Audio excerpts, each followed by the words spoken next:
আসসালামু আলাইকুম দর্শক, আমি এখন আছি গোপালগঞ্জে মহেশপুর রেল স্টেশনে। দেখতেই পাচ্ছেন মহেশপুর রেল স্টেশন। এখান দিয়ে যেতে যেতে থমকে দাঁড়ালাম। জায়গাটা দেখে এত ভালো লাগলো, তাই আপনাদের জন্য দেখাচ্ছি। জায়গাটা দেখেন, জায়গাটার ভিউ দেখেন, চারপাশে দেখেন কি অবস্থা, সবুজ প্রাকৃতি, গাছপালা। এটা মনে হচ্ছে একটা পাহাড়ের মতো, অনেক সুন্দর একটা জায়গা।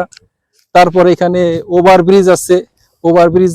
আমাদের সাথে আমাদের অন্য বন্ধুরা আছে, ওরা বাইক নিয়ে আসছে, বাইক ওখানে রাখতেছে, তাই আমরা একটু আগে এখানে ঢুকে গেছি। এই যে আমাদের সাথে আছে আমার বন্ধু বাইজিৎ, বাইক পার্কিং করতে গেছিল, তাই আসছে। এই বাইজিৎ, তুমি একটু দেখান।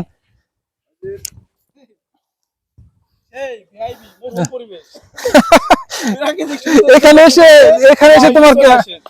এসে ভাই তোমার কেমন লাগছে? এখানে এসে অনেক সুন্দর, অনেক ভালো লাগছে না? অনেক সুন্দর প্রাকৃতিক দৃশ্য। এই জায়গাটাতে ঘুরে আপনি মনে করেন একটা বিনোদন করার জন্য একটা সরকার এই জিনিসটা করছে। মানুষ এইখানে ঘুরে ওই জায়গা যায় এবং বাইরে থেকে অনেক দূর দূরান্ত থেকে লোক আসে, ঢাকা থেকে আসে, ঢাকার বাইরে থেকেও আসে, সেই জায়গায় ঘোরাঘুরি করে এবং তাদের লোকেশন ভিডিও দেখেই আমরা আসছি ভাই। তাই চলেন উপরে যাই, উপরে যাই দেখি উপরে কেমন পরিবেশ। আচ্ছা ঠিক আছে, চলেন, আপনারাও আসেন।